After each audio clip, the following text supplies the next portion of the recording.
Hey, everybody, welcome. This is, oh, wait, not yet. This is, hey, physic. Welcome, everybody. This is did I put it, did I upload it? I think I did. This is I didn't. Son of a. Here's the theme song, though. While I do.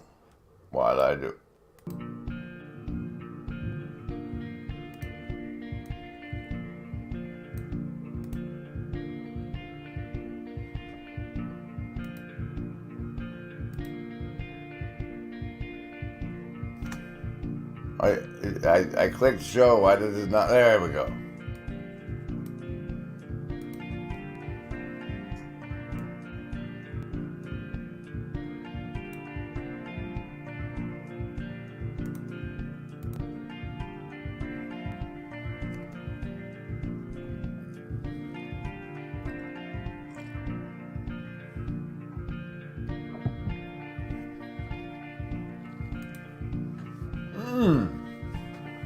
Apparently the that overlay does over the other overlay. This is the Snitch Mea Tulpa stream for January 18th, 2023. It's going to be a very, very homeroom centric, if you're into that sort of thing. I think this is the part where we talk about why it's critical. Now, inflation. If you as the agent, you're much more powerful. Now you might say, well, all right. Oh wait, we gotta do savings throws before we do any of that nonsense. Sorry. They're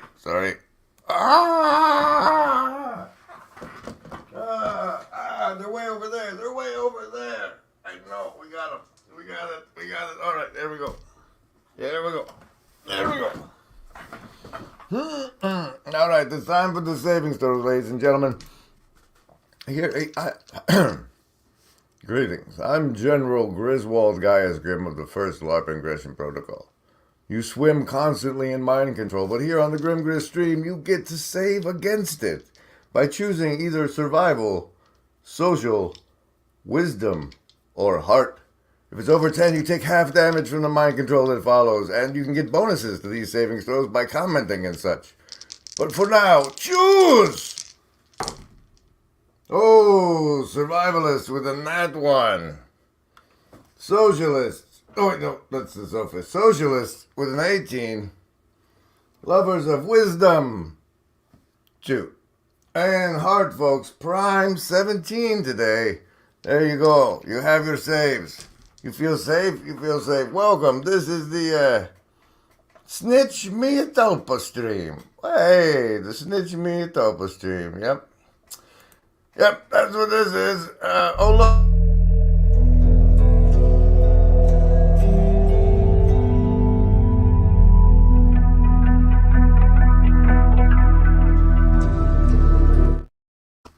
Now, I made banners today. Let's see. What's this one? Let's float on into it with some of this beautiful background music called Lofi. No, wait, let's feed the ducks. Feed the ducks. We have a bounty on the Sherry Sphinx quote. So, oh, wow, they took all the spaces out of that, didn't they? Well, there's an edit button. Since they're gonna delete the spaces anyway, probably ought to put some commas in there or something. You know. Hey, that's all right.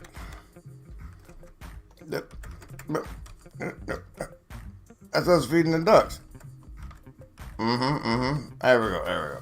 Oh, sorry. There's a bounty on the Sherry Sphinx quote, social mercy wizardry, and what's a tulpa anyway? All on today's big fancy stream. Is Chad my friar tuck? I don't know. I don't know why I ask myself these questions. Hey, everybody, it's the Chris Show, who always reminds me to...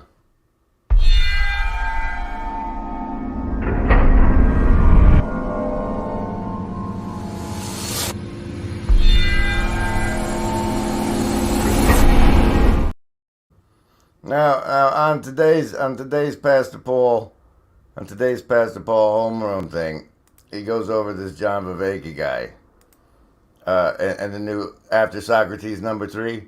And I personally don't know why, but even the algorithm recommended to me After Socrates #3 and skip #2. Skip #2. Oh, is this where he says why it's critical? Let's hope so. Maybe you're not as powerful as you were when you were 21 and a young, fit person. No, but you're way more powerful in terms of relationships, because probably when you were 21, you couldn't do all sorts of things that you can do now because you didn't have wisdom. And I probably shouldn't prolong this and bring in the other video, but this point right here is so critical, and it helps give us some language about transformation and a vision for transformation and an idea why. Let's tell a little story. Let's imagine that when you turned 18 or 21, you went into the military, and maybe you drove a tank or operated a missile battery or walked around with an assault rifle, and you thought maybe you were powerful, but you realized that no, you weren't powerful at all. And then you got out of the military, and then you had to sort of piece together your life. And it could be that even as an old man, you're far more powerful than you were as a young man running around with a gun. Why? Well, I'll tell you, it's the old men that send the young men and their tanks and missile batteries and guns out into the field to do things in the world. So which is more powerful? The guy who's holding the gun, or the guy who's directing thousands of people with guns to go and do something? It's affordance in an agent arena relationship. So if you struggle with John's project in terms of understanding, I think After Socrates is going to be a big step up into trying to get a sense of what's he doing, what's he saying. Now, again, it's not a small commitment, but I'm hoping that, All right. I went through and I made timestamps, but I only got to minute 47. But there's this part in here somewhere where he says it's critical because of the way it enables self-transformation. Pretend I showed you that. And then also relevant to us here today is minute 28-ish.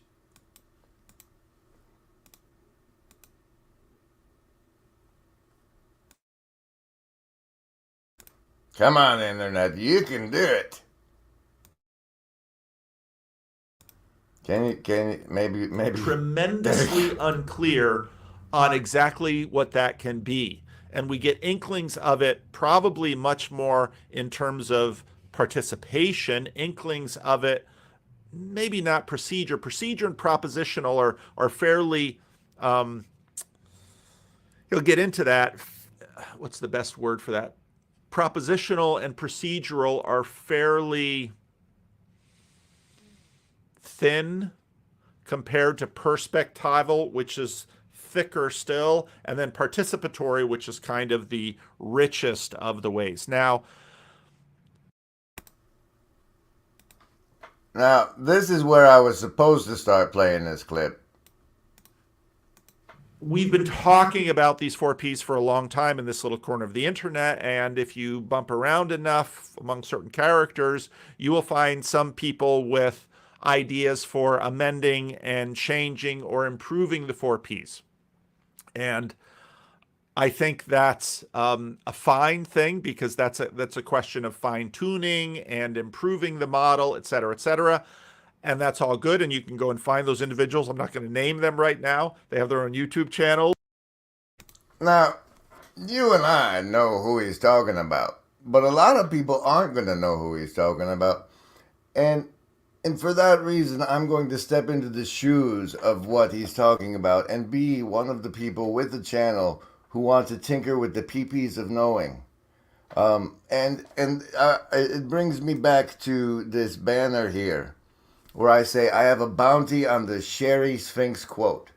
Now, I mean, a lot of you aren't involved at all or play on the Discord, however, which, by the way, is represented by the building on the right in this image. But if you do, there's a role on the Discord called trustee. And it's a real privilege. You get to see all sorts of things that most people don't, yada yada. And I do sometimes these quests or ways that people can earn this role on the Discord. And if you're working for an agency and really want to show your boss that you've gotten the access, getting trustee status is the way to go. And I'm doing so this time with the bounty reward for finding the Sherry Sphinx quote is and bringing me the clip of it is the trustee status. Now, to give you a clue to help you find it, if you're someone so inspired to participate and gain the participatory knowledge of being a trustee in the Broken Clock Tower Discord, you'll need to know that the Sherry Sphinx quote reminds me of the Sphinx, because the Sphinx's question is like, what starts in 4 legs, then goes to 2, and then to 3, and it's like the span of a person's life. And Sherry did this quote with Grail Country, which I know I've played for you guys before in a live stream, where she talks about people think that when kids are born, like there's a whole world, and then we tell them they're the thing they see in the mirror, and it makes them really sad. And then when they get older, it's stage 3. That is the Sherry Sphinx quote. And if anybody can find it for me, it's relevant to this discussion of selfhood, and you'll earn trustee status. Now, I bring that up because I also want to put out another bounty that this reminded me of, but I have to play it again to remind myself of what the other bounty was. So, enjoy. So talking about these 4Ps for a long time in this little corner of the internet, and if you bump around enough among certain characters, you will find some people with ideas for amending and changing or improving the 4Ps. And I think that's a fine thing, because that's a question of fine tuning and improving the model, et cetera, and that's all. Yes. There's an additional bounty that's not going to get you trustee status, but I'll give you like 3 + 7 indigo saves for on the Discord Q&A with Verveki right before he goes back on Paul the last time, or no, right before Robert Gray goes on Paul. He hits up John in the Q&A on the Discord. And he's got like these other 3 things that are the spiritual side that go well with the 4 to make the 7 for the chakra bullshit I like to use. And if that can be found, you'll get the 3 indigo saves. And Chris, this is pretty extensive coverage. I think the kiss is going to be in there somewhere. In the meantime, how about a nice commercial from Chad? A song break? Just run some more of this. I'll run some more of this. All good, and you can go and find those individuals. I'm not going to name them right now. They have their own YouTube channels, and they're wonderful participants in this little corner of the arena. But for the sake of introduction and simplicity, we're going to use John's 4Ps as canonical, okay?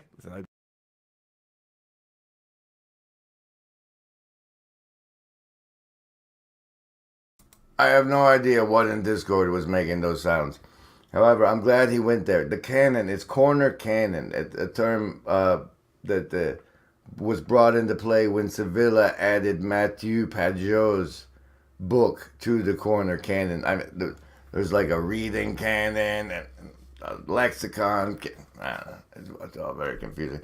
But because he made it a canon, I immediately thought it was required of me to defile the PPs of knowing, because they're a canon and I'm a defiler.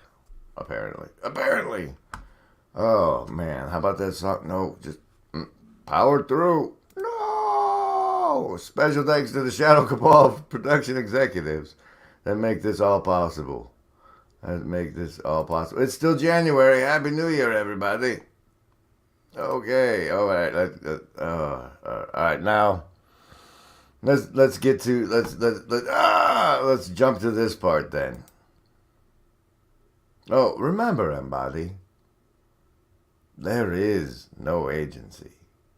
We want what's best for you. Okay, well, what do you mean by participatory knowing? Well, first of all, notice that you actually shift between perspectives. Oh, yeah, I do that all the time. Where are you doing that? Well, I'm doing it in my mind. That's just say it's a kind. That's just to say it's a kind of knowing. Where are you doing that? Oh, that's a really good question. What is it that's affording and constraining which perspectives you take up? How do those perspectives emerge? What do they emerge from? Right, good question. Okay, so here's what participatory knowing is. I have me. I'll just use perspectives emerge. What do they emerge from? Right, good question. And we'll answer that live here on the Grim Grizz live stream. Snitch, Mea Tulpa. After this short casino song, because I couldn't not do a song break.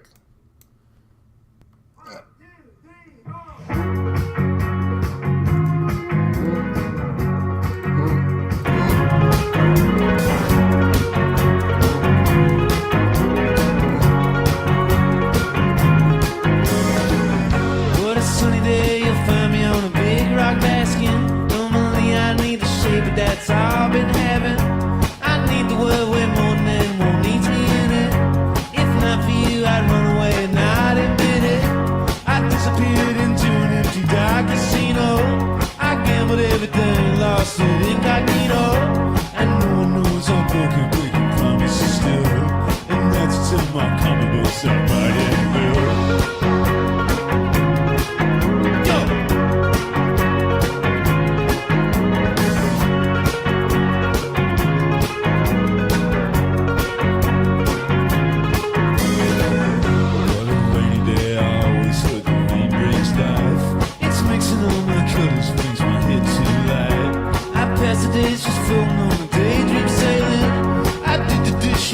Trash out, feel amazing.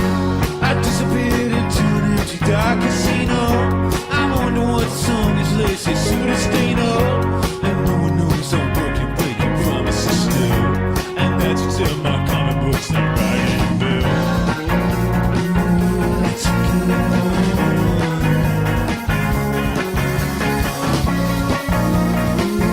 That's a good one.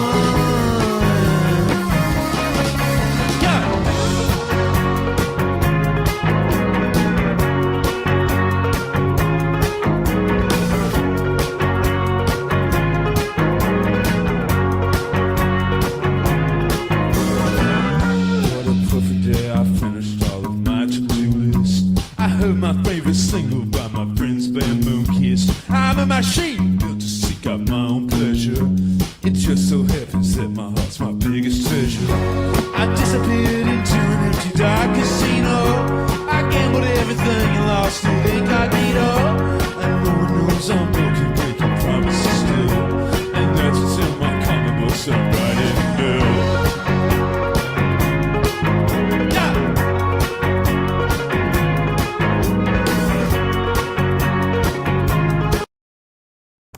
Hi there. Do you or your friends make music that I can use to run away from the stream for a few minutes? If so, leave it in the Discord in the resonance hall somewhere until we make you a room for it, and then it'll probably eventually appear on the stream. Like this hot clip from the clip stream by Chief Reaper Lynn Lavoy. Oh, Chief Reaper, what? Dude, yeah. If Chad's the Friar Tuck, then maybe, I don't know. What have you done? What have you spoken into existence now? With houses perched on them that rolled into the distance. Just go. Yes, yes. And a few miles off, on one of the highest hills, the Gothic architecture of Holy Cross College. How wonderful the day was. I could not have asked for a more perfect moment. My grandmother had given me a large chunk of clay. And then I was no longer looking out over Worcester. No, I was hovering above the Amazon, making snakes, canoes, and villagers out of the substance in my hands. As I worked, however, I became frustrated.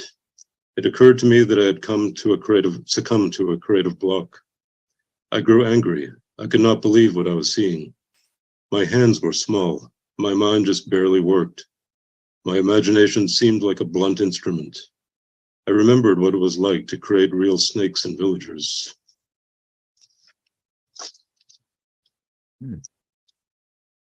It's a particular way of saying something.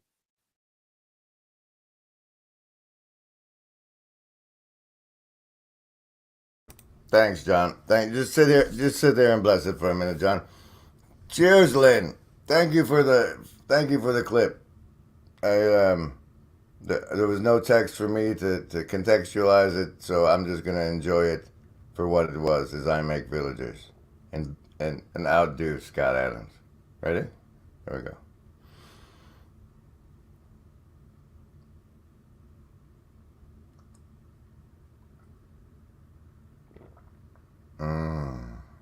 Tastes like freedom.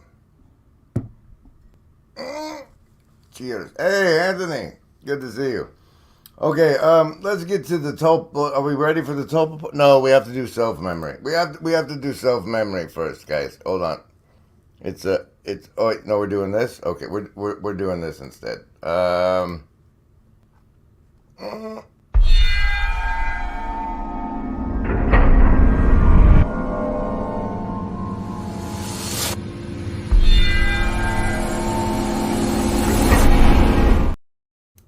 Okay.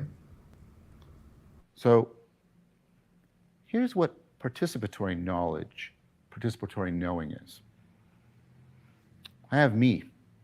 I'll just use me as an example, but you can put you there if you wish. Right? And I'm an agent. What does that mean? Well, what agency is a big topic. So I'm not going to give a full definition. I'm going to give something that I think is central to what an agent is. An agent.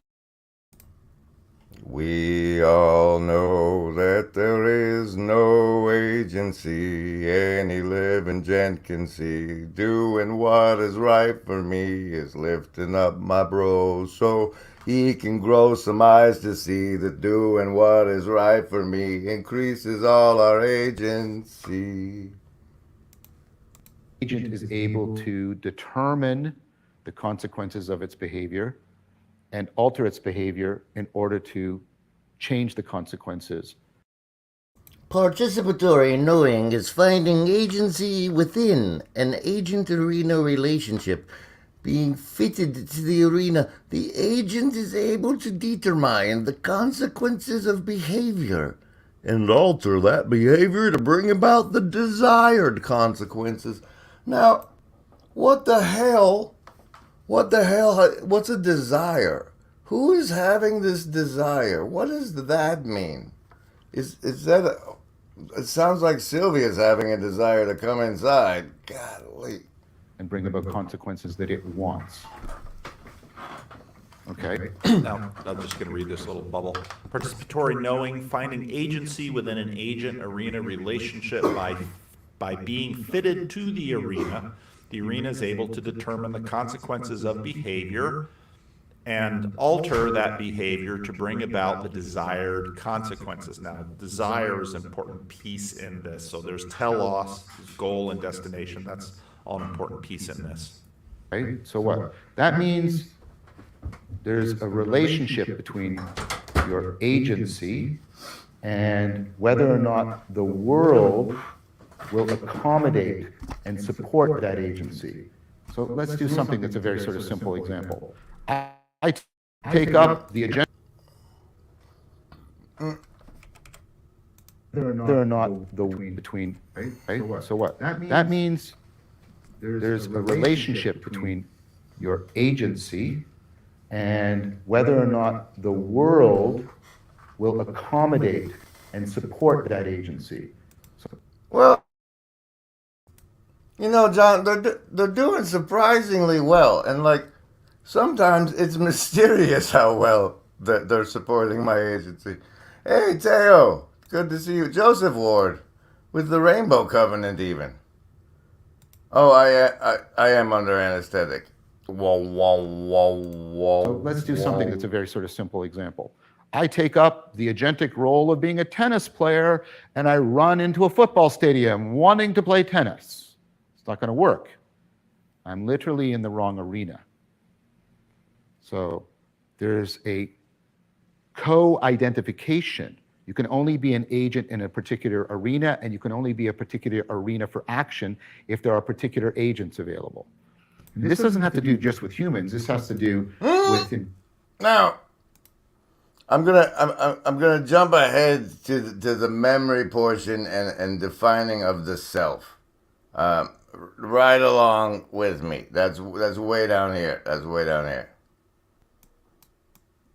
So, you know, when you leave me timestamps, bro, include the second digit. That's a whole minute.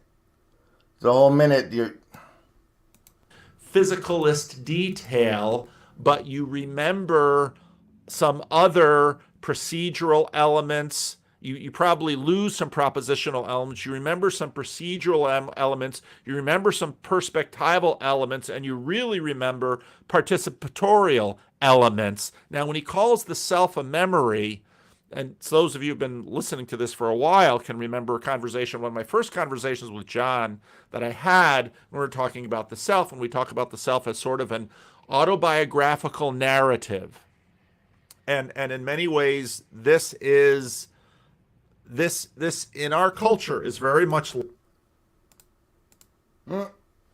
Who do you think is telling you that narrative?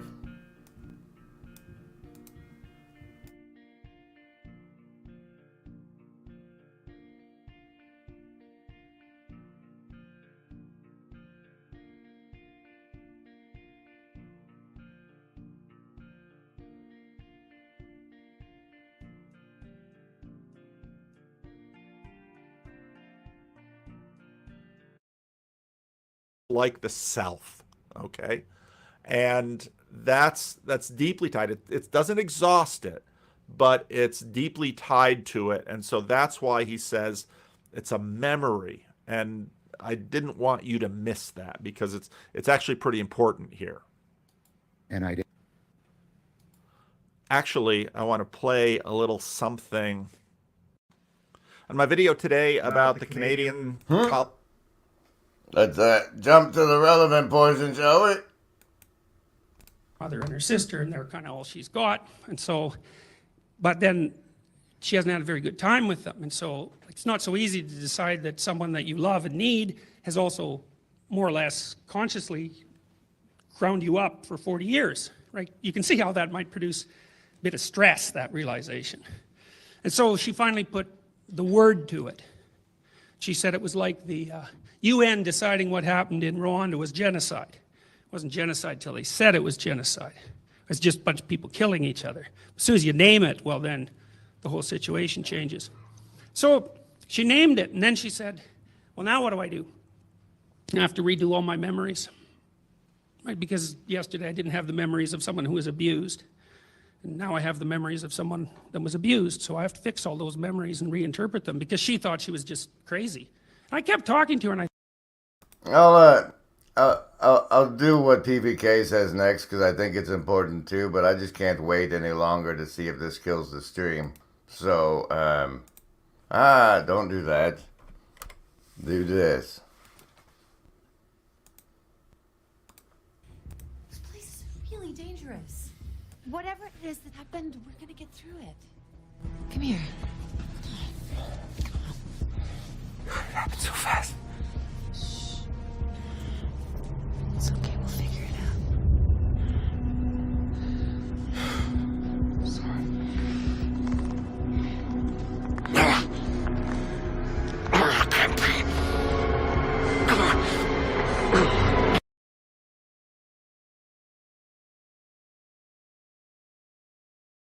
See the damn object. So for example, let's say that your person has betrayed you. Now you think you knew who they were, and you thought you knew who you were. Ha! Guess what? You're wrong. You don't know who they are, and because you're such a moron, that means you don't know who you are, and it means you can't trust any of your memories with that person, and maybe none of your memories in any intimate relationships at all. Plus, what about the future? Well, so when you look at the person, what do you see? You see all that. It's like chaos. Whack. That's what you see. And that chaos is the meaning behind your presuppositions. And that's why the phenomenologists would say meaning shines forth. That's phanesthai. It shines forth. And that's the primary thing we encounter. And why does it shine forth? Because of Snitch. Because of Snitch. Hey there, Pastor Paul. I haven't got to the part where I address you directly yet, so it's really convenient you weren't here for it. Here's what you said about that one thing. I thought, this girl is not as crazy as people think. Of someone who was abused. And now I have the memories of someone that was abused, so I have to fix all those memories and reinterpret them because she thought she was just crazy. I kept talking to her and I thought, this girl is not as crazy as people think. I mean, she was a real pain in the neck because she behaved so. This talk is really weird because he has almost verbatim repetitions in this talk at a few different places. It's very strange, but I'm distracted from the main point. Badly, it's no wonder, but Yes. It was clearly a poorly stitched thing where they had two recordings and it was an overlap that was visually identical. For those of you just listening. fundamentally, she wasn't that crazy. And the more I got to know her, the more I thought, man, if I was here, I'd be crazy too. And then she had to reconceptualize herself in the present because instead of thinking that she's been mentally ill since she was 10, she started to have to think that, well, no, she was more like the victim of this sort of evil conspiracy. And then she has to reconceptualize her future. And so she's just, I don't know if she can handle it. And that's this background chaos. So, in other words, herself. And you can see the memory aspect of this stuff. And you can see the whole, this isn't just propositional, you're crazy. The propositional is important. You've been abused. Boom, that word, like Rwanda. Suddenly, that word, the propositional level, it changes. But that's not just propositional. I know somebody wants to say that's parabolic. It's procedural. Well, she's going to have to figure out how to relate to her mother and her sister. So, it's now, the reason I ran through this from this side, from this angle, is because the whole time from the front, they talk to you about the way you are knowing things. And that whole you is this ill-defined self, and then they define self at the back end.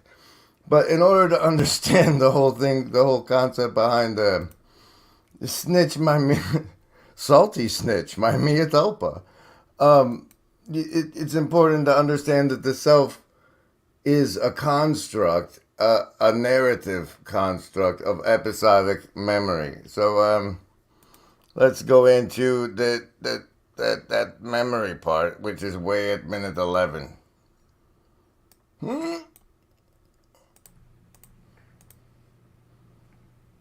Compare that to episodic memory. What was the most interesting thing you did last night? Oh, well, I did. Again, pay attention. It's via these illustrations. So I love that illustration. When did you first learn 2 + 2 = 4? I have no idea. Tell me about your first kiss. Salience landscape. First kiss. I don't mean, tell me the first time you kissed your mother. I don't remember that at all. Or the first time my mother kissed me. That was before I started constructing this autobiography that I sort of call myself. But first romantic kiss as at least a sexually mature being. Yeah, I remember that. Do this and this and this. And then what do you do? What's an episode? Well, it's a chunk of memory around perspectival knowing. An episode is your particular, what was it, when you go back into the episode, oh, that was my state of mind. That was the situation, and this is what I was finding salient in it. The first time I met the woman who would become my wife. The first time I saw her. I remember the first time I saw her. I remember the first time I spoke with her. Now, these are like relative to the narrative, they're character shaping narrative events, especially when they're first drafts of things, right? The first time is important because it establishes the first draft that shapes, and if you realize yourself you had the narrative you were in wrong, all of those drafts collapse and need to be reconstructed. Her. I remember the first time I kissed her. I mean, all of those things, those are memories that I can pull them up right away. 2 + 2 = 4? Gone. First time, ever get a kiss from my mother on the cheek? Gone. That happened all the time. No episodic memories. I'm sure Paul can only handle so much of himself, so let me jump to the part where I address his issue. He had an issue at the front I'm going to address, and since he may still be paying attention. John's conversation with Lex Friedman, I haven't had a chance to really go through or do a commentary on, even though I thought that was a terrific conversation. I thought that was if you don't have 50 hours to watch Awakening from the Meaning Crisis, it's really helpful to look for 1 or 2 hours. Like the Lex conversation. Check this out, Pastor Paul. Check this out. This is what I got for Papa This is what I got for Papa Peterson on Lex. And then I got some for John on Lex. Where's he at? How long ago was that? I can't see it because StreamYard is in the way. Oh, these are old. Where's the Lex clips? Was he? Oh, Peterson was first. That's right. That's accurate. There's. I don't know. Oh, there they are. Okay, here's an Apple acid trip clip.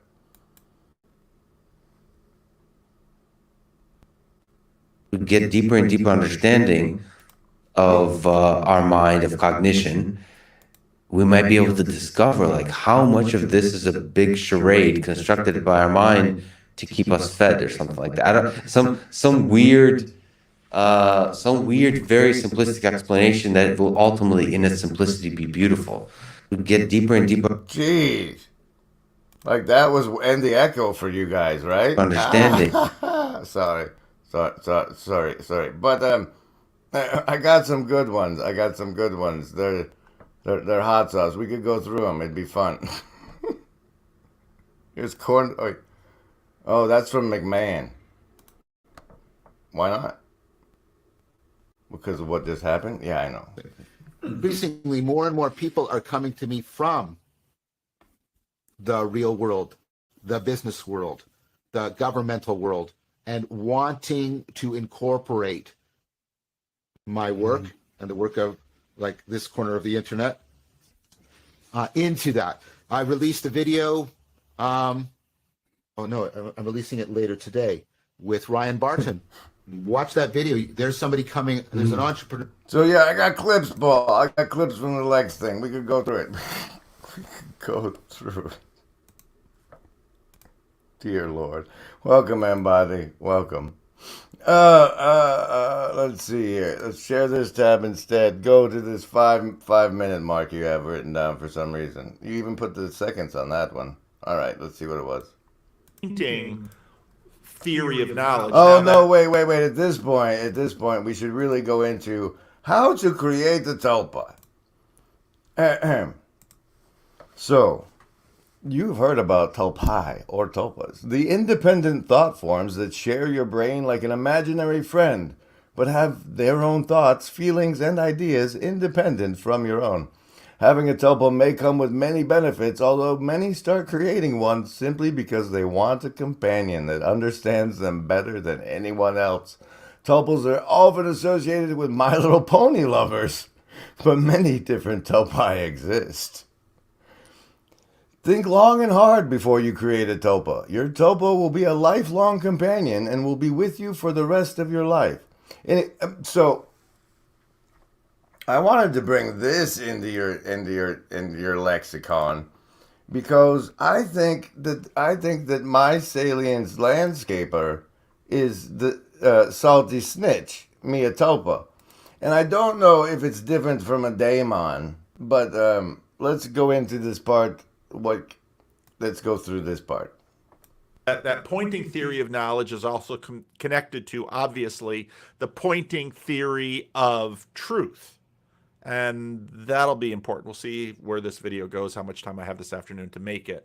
But no, Pastor Paul. As far as I can tell, it's just like one folder in chronological order with no organizational or sharing capacity whatsoever. But hey, they let us make clips with the push of a button. The 4 Ps are a way of trying to bring into an arena which is propositionally biased some of the other 3 Ps. Now you might say, well, what about those other 3 Ps? You're living in those other 3 Ps all the time. Well, what are the 3 Ps? Well, he's going to walk through them. And I think he walks through them in a very good way that hopefully will be more and more accessible to people. And key to this, as any pastor knows, is I don't know how much of this I'm going to go through, and I might do it at fast speed. But if the goal is if understanding these 4 Ps of knowing increases our capacity for self-transcendence and meta-agency, then I think that a good way that I can help facilitate the Walmart people understanding the 4 Ps of knowing is to associate it with the video game. So like the perspectival is like which view you choose, whether you're first person or in the camera behind you, or whether it's like top down isometric like Diablo. That's like the first person view is perspectival knowing, what it's like to be in it. If you've seen the film Strange Days, like that device they put on their head grants you the perspectival. It was like a VCR for perspectival knowing. And then there's the procedural knowing is it's basically the automations you make as the procedural knowing is the collection of affordances automated by your biomechanical device agency body thing.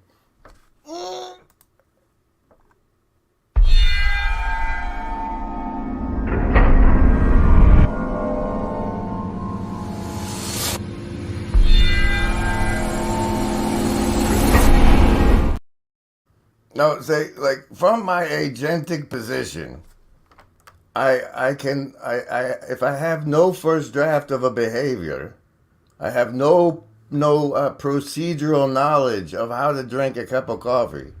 I engage my narrative self, and I'm going to take my first cup of coffee. Everybody, this is it. This is happening. This is happening. And then I do it and I practice and I get better and it gets automated and eventually I have the affordance of take a drink.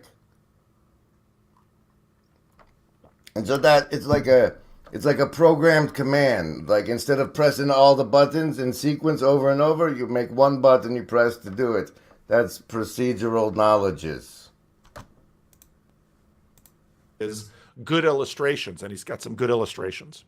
A lot of skills are not being activated or coordinated right now.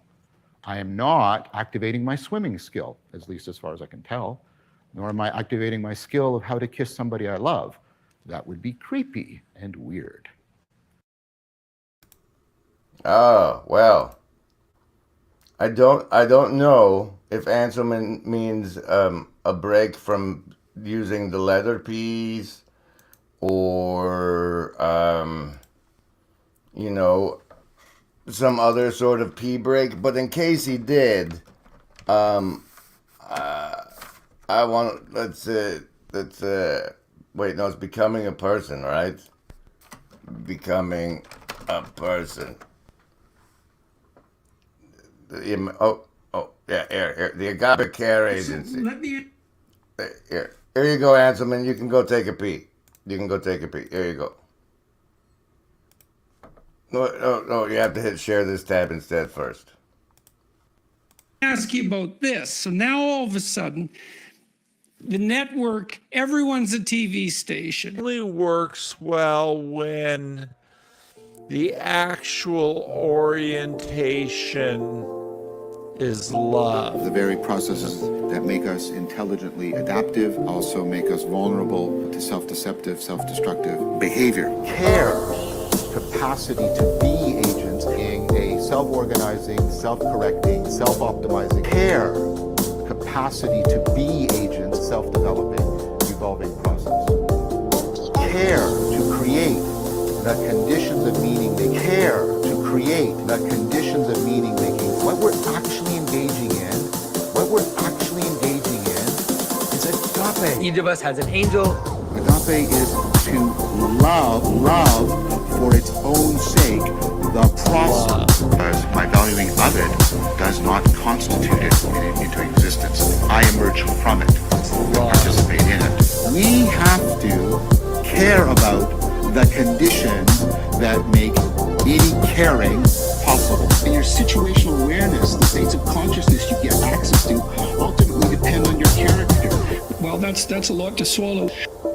That when we care to create the conditions of meaning making because we find them inherently valuable, because that is constitutive of our capacity to be agents and to value anything else. When we're doing that, what we're actually engaging in is agape.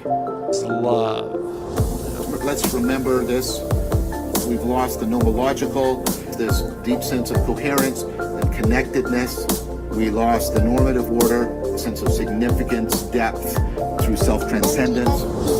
As we've lost this, right, we have a worldview again in which we don't belong, in which our projects don't belong, to something that people are already doing. Each of us has an angel. We can address the process of alienation through the cultivation of communitas. We can respond to existential entrapment by the cultivation of gnosis. Gnosticism is a perennial heresy. The process of meaning making is the process of being a person. Mind is not program, software, or rule-bound manipulation of symbols. Instead, the mind arises through immediate coping with the world. Oh my God, you're live on the internet. Do something about it. Thanks, Hanselman, for the break from the pee. We're about to get into the weeds here on this Salty Snitch Mea Tulpa stream here on the Grim Grace show. Welcome to Virtually Not Alone. Don't forget to like, comment, and subscribe. All right, here we go. Into the weeds of it, eh? Yes, sure. Share this tab instead. Where are we at? Oh, we're on the second two P's, I think. What tells me which skills to bring online, how to properly coordinate them, and your tulpa. That's the chief claim I'm making. This what tells you to your tulpa. It tells you what's going on. Your contextual awareness salience landscaper. Mine's name is Salty Snitch, but it's also yourself. Your narrative self is a construct for the benefit of your left brain to interact with the social and higher layers of humanity, and the affordances thereof to the material reality. But that narrative self is only half of yourself, because you have two brains in your head. and one of them is over here and one is over there, and there's a corpus callosum, which means the body substrate between them that inhibits how much one talks to the other. And the interface you have with that is tulpic, I think. That's my claim. And which ones I might need to acquire. Well, this is your perspectival knowing. What it's like to be you here now, in this state of mind, in this situation. It's your salience landscaping. Salience is what stands out to you, what grabs your attention, what arouses. What grabs your attention? Snitch grabs your attention. Snitch grabs your attention, and that's what? Your metabolism. What? Now, part of, I really like these little pullouts. They go by fast.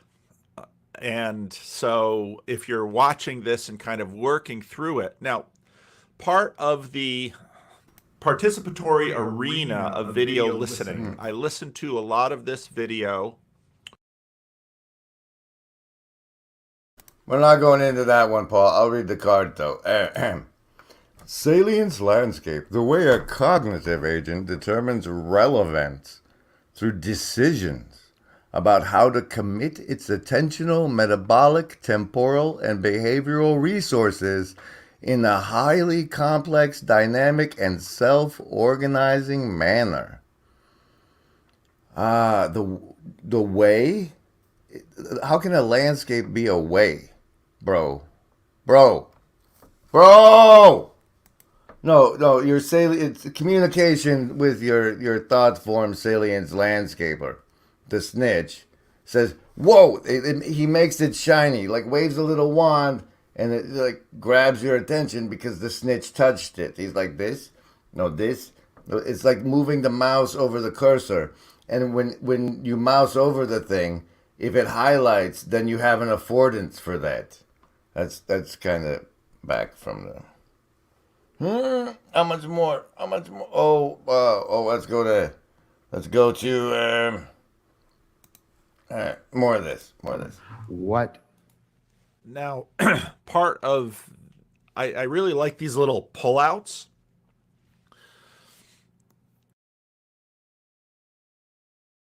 This is us not doing that. Language we use. This grabbed it, and as I'm teaching, say, what did you see when you read this, or what grabbed your attention? Triggers your affect.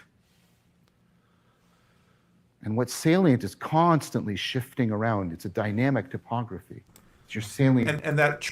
It's a dynamic. No, your snitch is always fluttering around like that lady that the poor Peterson guy told the story of. Like her bludgers and whatever had beaten the bejesus out of her snitch, and so it couldn't make the right thing salient anymore until the Peterson wizard helped her.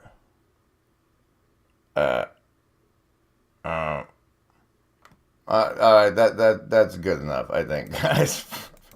Mea Tulpa. No one. Anybody want to come on and talk about it? The notion is that the self is a construct, and like your salience landscaper may come to you and say, "Bro, you got the whole context wrong. You're gonna have to tear that self down and completely rebuild it." Like you thought that you were like this guy's kid in this family pursuing this job thing, but really you're an image bearer of Christ.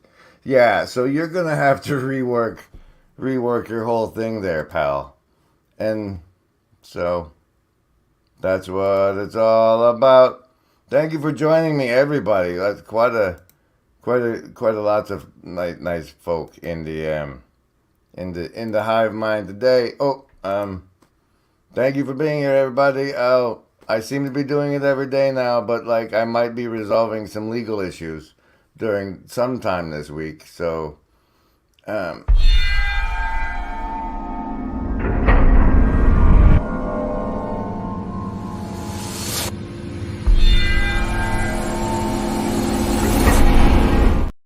Do you have anything you want to say in conclusion? Yes. Special thanks to the Shadow Cabal of production executives, which are the Buy Me a Coffee people, the patrons, and those who support me on the Substack, which, everything is really free. Oh, Teo has a question. Hold on.